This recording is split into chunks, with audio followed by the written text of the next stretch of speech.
Joseph, son of David, do not be afraid to take Mary into your home. What you see in her is by the power of the Holy Spirit. Today is the conclusion of this Advent season, and the focus is on the Blessed Mother. As you see in the first reading today, and even the antiphon, and even St. Paul today, speak about this woman. And we see that in the first reading, the prophet Isaiah is really very upset that King Archas, a young king, just came to power. He does not want to trust God. And what happened is this, is very simple. We know that he has heard that the Assyrians are going to attack him, and they are going to take the kingdom from him and put a puppet king in place of him.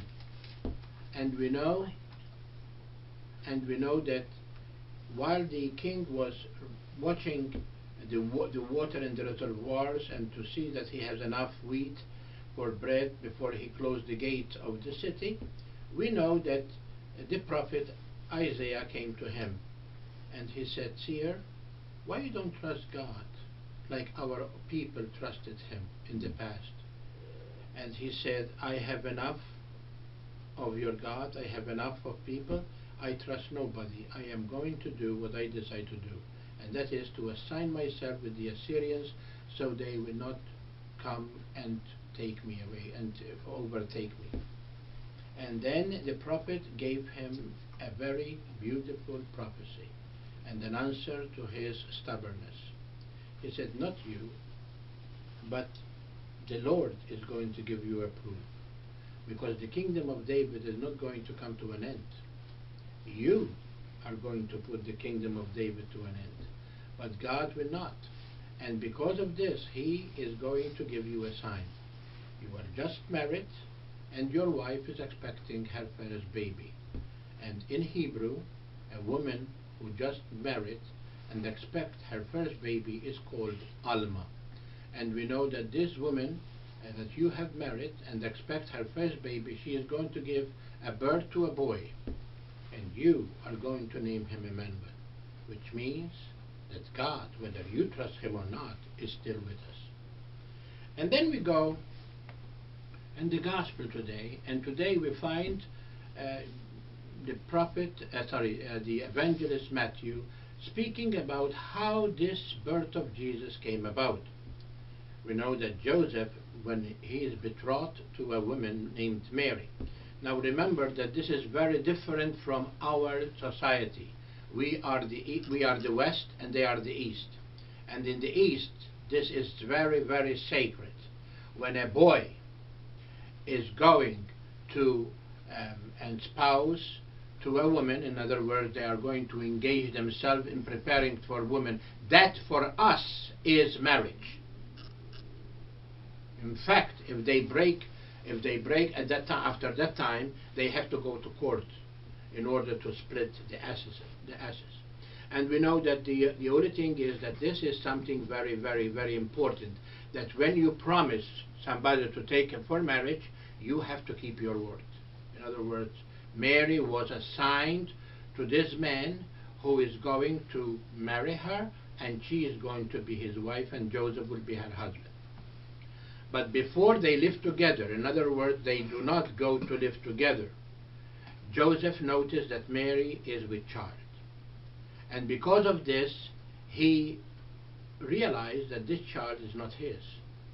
And Joseph, neither Mary, was, somebody who are coming, from behind the mountains. They understand that in order for a baby to be born, there have to be a union between a man and a woman. And although he realized that his baby is not his, he wants to let Mary go silently. Because, in the law of Moses say that if a woman has a baby out of wedlock, they must stone her. They must kill her. And in order to prevent this, he wants to let Mary go silently without telling nobody. But while this thing is taking place in the heart and mind of Joseph, God now intercedes. And he said to Joseph, to the angel's message, "Do not be afraid, Joseph, to take Mary as your wife, because what you see in her is not a betrayal, but it is the power of the Holy Spirit. She is going to conceive and she is going to bear a son. And you, Joseph, because you are from the family of David, so she is, you are going to name him on the 8th day Jesus, as was announced by the angel to Mary. And Joseph, without no reservation of questions or doubt, he took Mary into his home. What a great man he is, that not even a doubt crossed his mind after the voice of God comes to him.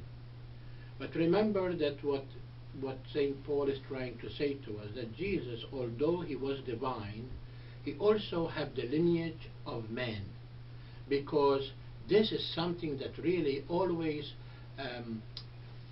really make me think seriously, that even in the first century, Paul is coming already with the two natures of Jesus in one divine person. The teaching of the church that Jesus has two natures, the nature from God from all eternity, and the nature of man that he acquired by the power of the Holy Spirit from Mary. And although they are two separate natures, they are united apostolically in the person of Jesus Christ, in one person. And he already said that he already is divine from all eternity. In time, he was born like us. And why he did that? So that Jesus, by his life, by his death and resurrection, he can save us from sin. As God, he cannot die on the cross, because we know that God does not have flesh like we have, but he needs to be incarnate so that he can be a victim on that cross for the salvation of the world.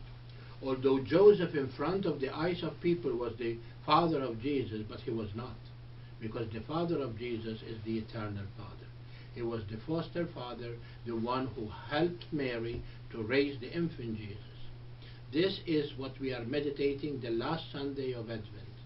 This is the mystery that we are really taking very seriously about what really Jesus is and who is he. He is the Son of the eternal Father from all eternity. In time, he is the Son of Mary. And so the two natures unite themselves in one divine person, so that they will bring forth that Messiah, that Jesus, who will take away the sin of the world. What is this teaching all about? Really has to do with us.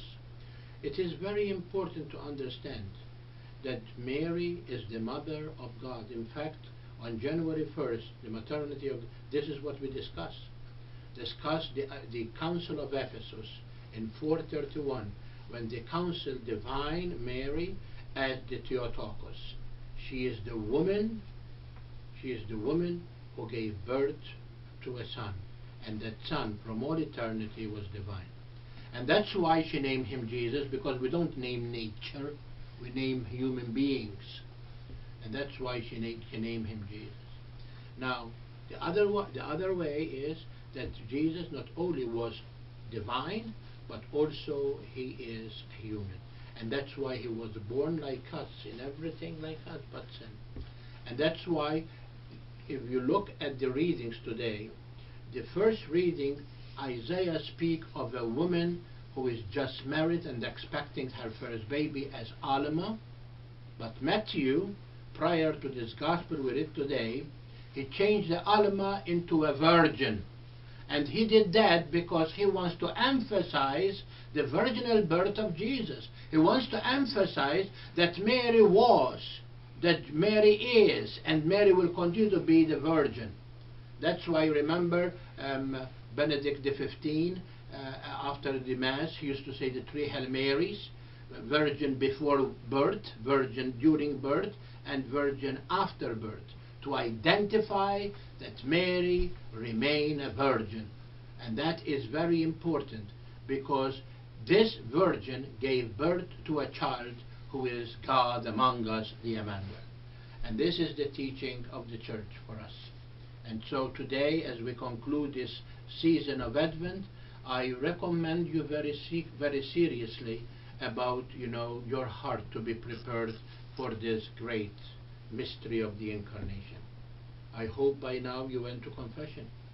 I hope by now you have meditated on the incarnation by reading the Gospel of Luke and even of Matthew, and to see, how this incarnation took place.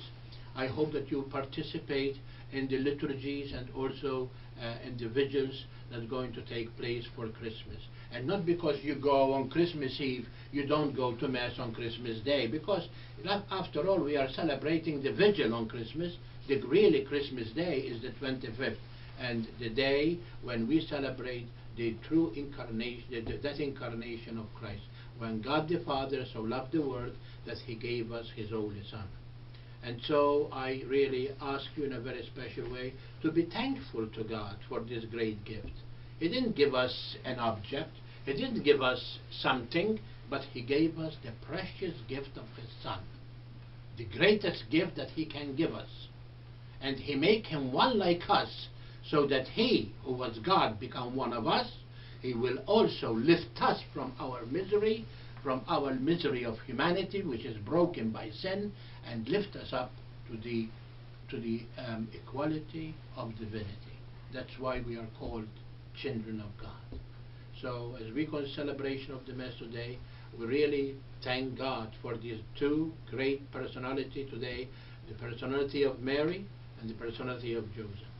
That although they were people of faith, they were also human like us. And those thoughts that enter Mary, I do not know a man, and those thoughts that enter Joseph, that he himself said that, this is not my child, and I am not going, to expose her. The angel of the Lord, in both instances, they come to them and reaffirm them that this baby is not the operation of man, but is the operation of God. That God, after all the prophecy and all the preparation for this coming of His Son, finally at the end of time, He sent His Son to be incarnate, to be one of us. May that infant Jesus, that we are going to look and venerate at the crib, very, very soon, this few days coming, will be that infant Jesus, not plaster, but the infant Jesus that really is the true Son of the Eternal Father, who is not looking for a manger to be born, but He is looking for hearts clean and prepared to welcome Him, so that we can give Him a good welcome, not like when He came.